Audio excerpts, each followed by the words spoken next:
Part 1. You'll hear a tutor and two students discussing modern European writers. First, you have some time to look at questions 1 to 6.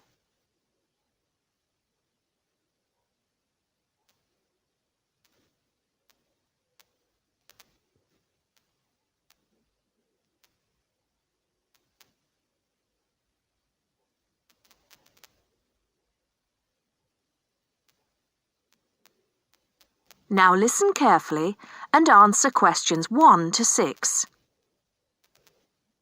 Okay, so to continue our look at modern European writers who have focused on the future in their work, today we're talking about H.G. Wells. Last week, I asked you both to do some background research on Wells, which we're going to discuss now. Gitanjali, tell us about H.G. Wells. Right. So, H.G. Wells was a hugely successful British science fiction writer, writing at the end of the 19th and the start of the 20th century, and much of his work focused on predicting the future.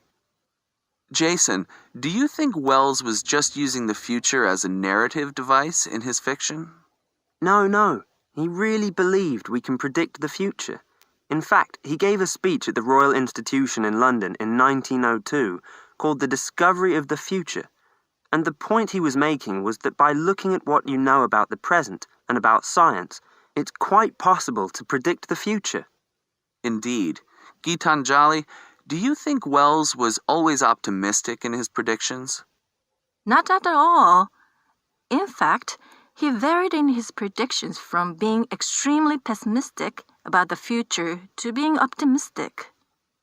Interestingly, one theory I read links the attitude in Wells's work to his own health. When he was writing The Time Machine, which was published in 1895, he'd just been diagnosed with an incurable fatal disease. Not surprisingly, the book is very pessimistic, being about a dystopia in the future, a long time in the future, the year 802-701 in fact, where there are two races on Earth, the Morlocks and the Eloi, and the Morlocks actually eat the Eloi. I thought it was interesting, though, that it was H.G. Wells who actually came up with the phrase time machine, so despite being pessimistic, the work has had a lasting effect on our culture. Right. After The Time Machine, though, H.G. Wells didn't die, of course, and his recovery might be why he began to be a bit more optimistic about the future. So that brings us to his first utopia, Anticipations. Jason, tell us about that. Well, Anticipations, or to give it its full title, Anticipations of the Reaction of the Mechanical and Scientific Progress upon Human Life and Scientific Thought, was published in 1901 and was set in the New Republic of the year 2000. Some of the things Wells predicts are fairly close to our reality today, including 24-hour news, global telecommunications, and even a European Union. We'll come back to the accuracy of Wells's predictions a little later. Gitanjali, how was Wells's work received at the time? Well, although Wells was extremely successful, not everyone respected his work or his predictions. Another well-known science fiction writer, Jules Verne, viciously attacked him for works such as The First Man in the Moon, which Verne argued weren't rooted in scientific fact at all. That's right.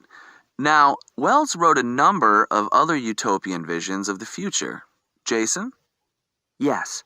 In A Modern Utopia, published in 1905, his vision was of a world where there's no private property, where everyone has access to wonderful healthcare, and interestingly, where everyone's personal information is stored on cards in a central database outside Paris.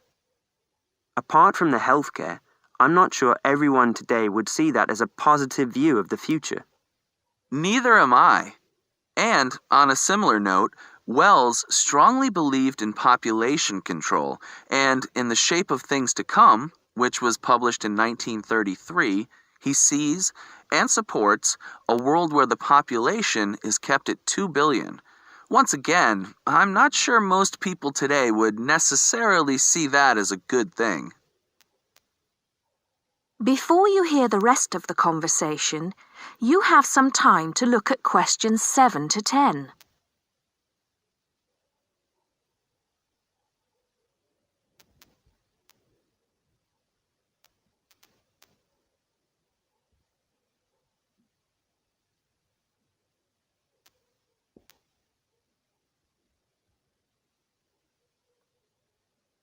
Now listen and answer questions 7 to 10.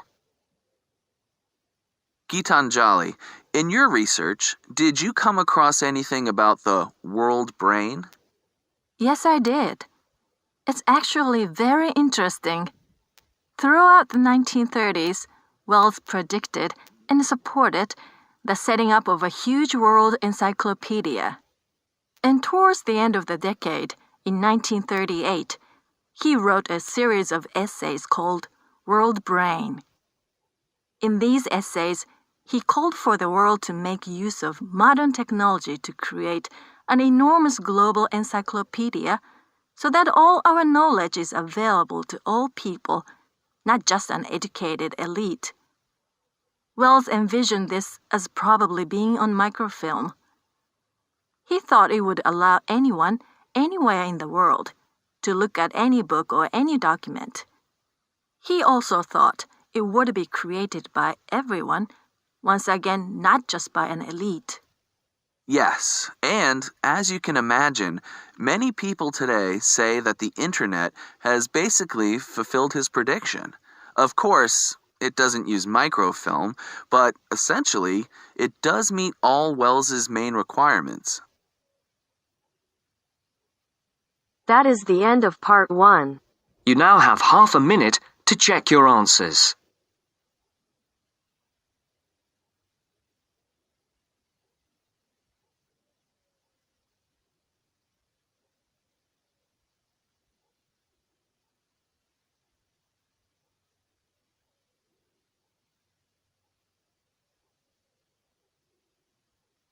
Now turns to part 2. Part 2. Section 2. You are going to hear a lecture about dining services. First, you have some time to look at questions 11 to 14.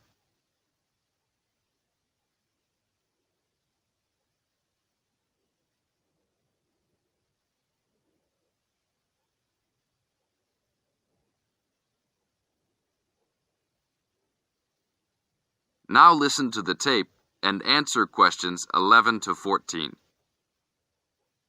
Welcome to the Dining Commons. This is the newest facility on campus, and I am proud to say, also one of the best. I know that all university students miss eating home-cooked food. Well, this year, we are hoping to provide students with food and services that will make you feel at home, even without your family. The administration has been listening to the voice of the students. Students gave us frequent suggestions last year as to how we could improve the university. One of the most frequent suggestions was improving the dining options. We have been working hard all summer to come up with ideas that will make student life in the dormitories more pleasant. One of the new options we are offering in the dining facilities is variety in student meals. Last year, there was a set menu for every dinner, so if students didn't like the food, there was no choice. Students had to eat whatever was served. But this new dining facility has 3 completely unique areas, each with a different theme. At every meal, there will be 3 options for students to choose from. For example, there might be Italian food at station number 1, which might consist of pizza and pasta. At station number 2, there would be American food, consisting of hamburgers and hot dogs. At station number 3, there could be vegetarian soups and salads, accommodating all the vegetarians. We hope that with the greater selection of food, all students will find something to their liking. Now look at questions 15 to 20.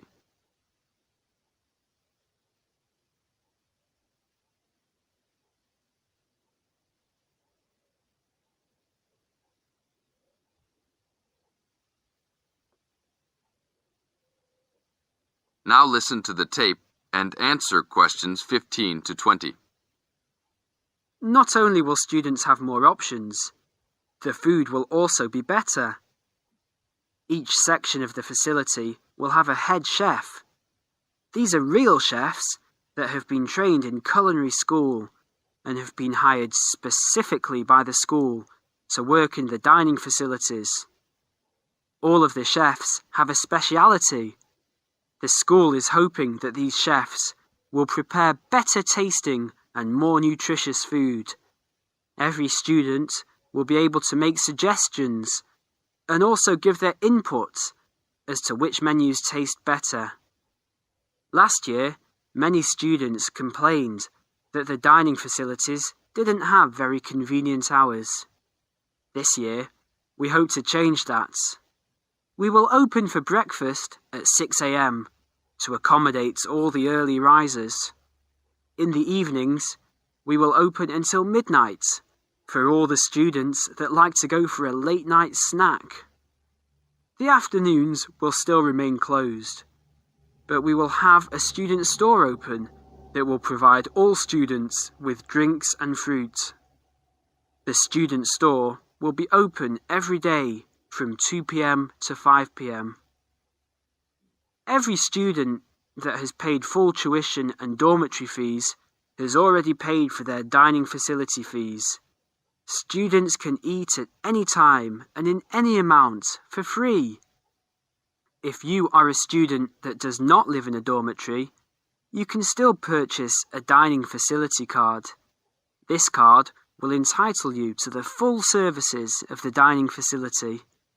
This card is available only for students and is not open to the general public. If you are not a student and wish to dine here, you must purchase meals at the door. There are a few rules to follow. Even though we do not limit the amount of food that can be taken, we do not want students to waste food.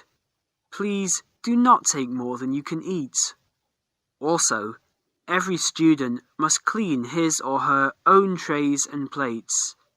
We will provide plates and trays for student use, but please do not abuse these items. Please do not leave your plates on the tables. Your parents are not here to clean up after you anymore, so I hope all students will be responsible.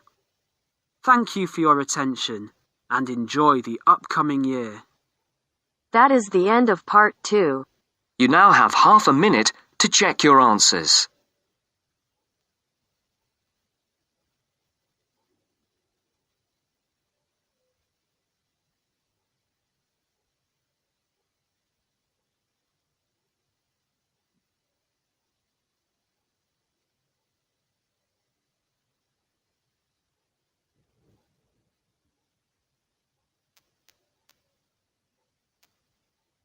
Now turns to part 3. Part 3. We'll hear a talk given by a lecturer to a group of civil engineering students on the reed bed system for sewage treatment. First, you have some time to look at questions 21 to 24.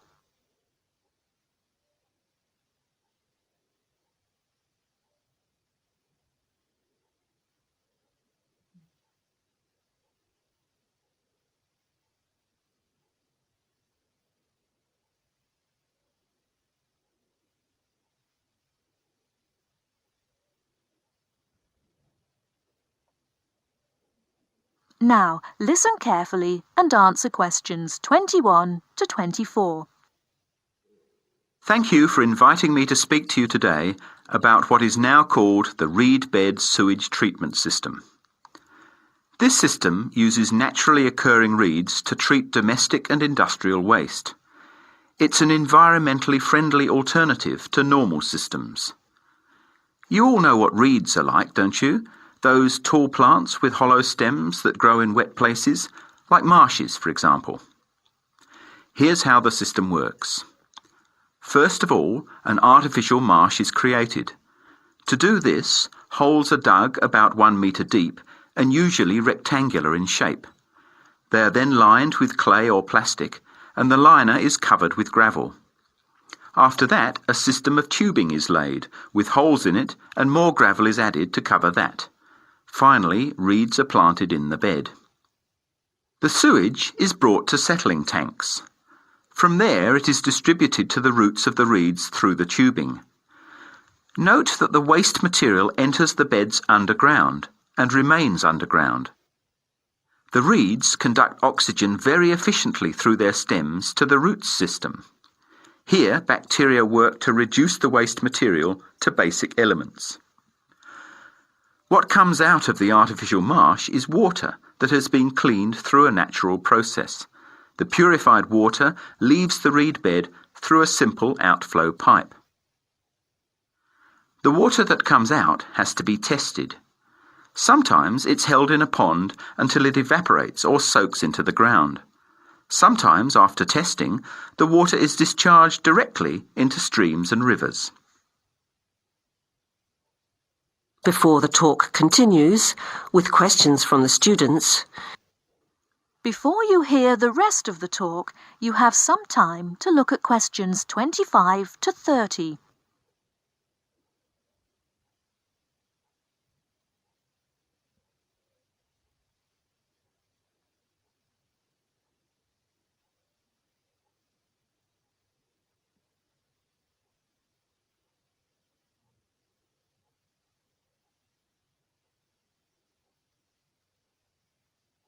Now listen and answer questions 25 to 30.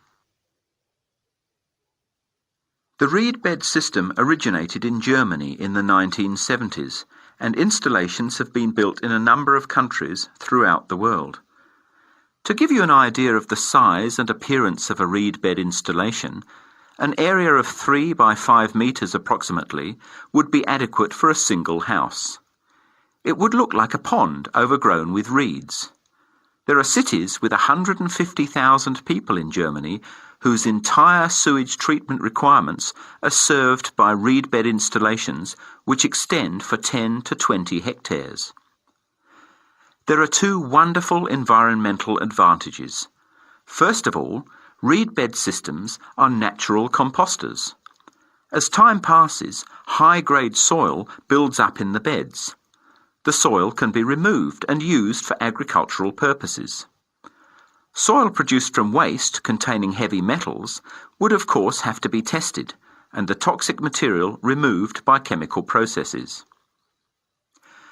An additional advantage is that the reed bed can function exactly as a marsh, providing a healthy natural home or habitat for waterfowl and other birds, insects, reptiles and mammals. But there are practical advantages to a reed bed system over existing sewage treatment plants as well. At all levels, the cost is lower than for normal systems. Labour costs are a fraction of the costs of a conventional system. Typically, a large-scale reed bed installation will cost 10% less than a mechanical system. They require little maintenance, and unlike mechanical systems, the efficiency of reed beds increases over time.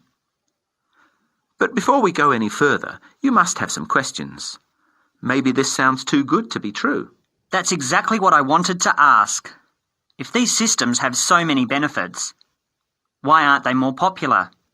Why don't we see them everywhere? As I said, the technology is now almost 40 years old. Demonstration projects of all types have been built and monitored and are slowly convincing regulators of the advantages of the system. But you have to understand that regulating authorities are by nature conservative and resist change. Typically, there's a lot of opposition to these systems by manufacturers and by everyone involved in maintaining the conventional systems. Reed bed systems require fewer staff to operate, so there would be a decline in the workforce. Therefore, unions would resist the change as well. What happens to reed beds in winter? Does the efficiency decrease? The above-ground part of the plants die back in cold weather, but the roots remain alive and active, and the system continues to work just as effectively in winter. As soon as the weather warms up, new reeds appear and grow quickly. Is there a problem with mosquitoes in these ponds? Well, they're not exactly ponds with standing water. The beds look more like a field covered with long grass. The soil is moist, but not like a swamp, so there would be no more mosquitoes than in any other field. Remember, the effluent enters the beds underground and remains underground. OK, let's get into some of the technical details now, and I'll answer questions as they come up. That is the end of part 3. You now have half a minute to check your answers.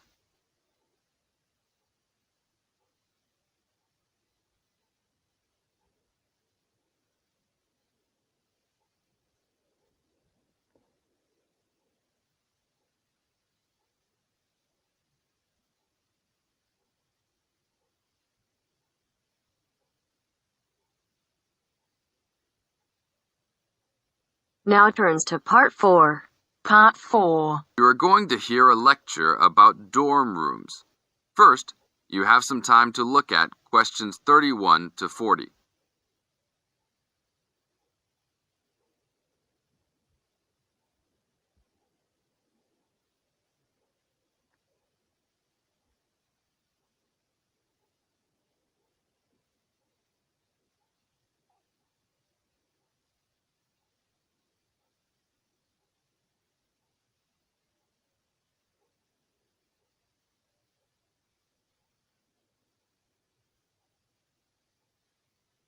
Now listen to the tape and answer questions 31 to 40. Welcome to your new home for the upcoming year. These dorm rooms are among the best in the nation and are the newest ones at this school. So I hope you will all learn to appreciate them and take good care of all the facilities here. I am Gina, and I will be residential advisor in this building for the year. Today I am going to tell you about some of the programs and facilities that are available to you. I will also be telling you the rules that everyone is expected to abide by. I will be asking you to give me your full attention for the next few minutes. I will first tell you about the facilities that are available to you. The dining facility is located on the first floor of the building. It is open 7 days a week from 7 a.m. to midnight. All the food offered to students is freshly made every day, and my own opinion is that the food is actually quite good. Feel free to come and grab a banana for breakfast or sit down with a group of friends for dinner. Although your meals are served buffet style, please do not waste food. All students are expected to clean their own tables after meals. In the basement of this building, there is a gym and recreational hall. The gym has workout equipment such as treadmills and weight sets. In the recreational hall, there are ping pong tables and a pool table for student use. You must sign in when using this equipment, and you will be held responsible for any damages or losses. The gym and recreational hall are open daily from 10 a.m. to 10 p.m. There is a kitchen located on the second floor of this building. Your dorm key will open this door. Inside there is a refrigerator, a microwave, an oven, and a stove. This room is open 24 hours a day, 7 days a week. If you decide to cook a meal, please be considerate to all the students and clean up after yourself. You can use some food in here, but please do not make a mess. Some students do end up having their food eaten from the fridge, so be careful. Don't leave anything that looks like it tastes really good. Do not leave pots and pans lying around in the kitchen. Please store these in your room. There are many programs being sponsored by our building this year. One of the most popular is our Saturday morning outings. In the past years, these trips have included going fishing, hiking, cycling, ice skating, and even going to the beach. There will be a listing of scheduled events coming out soon. The university sponsors these trips, so transportation will be provided. However, there are usually some costs associated, though they are usually minimal. Our building also has a volleyball team. All students who live in this building are welcome to join. Last year we won first place in the dorm league. Please sign up at the front desk if you are interested as soon as possible, as there are only 20 spaces available based on a first-come, first-served rule. The last things I want to talk about are the rules of our building. I know rules can be boring, but they are necessary to ensure the welfare of everyone living here. First, noise levels must be kept to a minimum after 11 p.m. Many students have early classes, so for those of you that have the luxury of sleeping until 10, please don't stay up late making lots of noise. Secondly, all visitors must sign in at the front door. Even if you have friends that are regular visitors, they must still always sign in. This rule is to prevent theft and robbery from occurring. Thirdly, alcohol and drugs are not permitted in this dorm in any place or at any time. Lastly, just be safe and have a great time. University is the greatest time of your life, so make the most of it. Thank you all for your attention. That is the end of part 4. You now have half a minute to check your answers.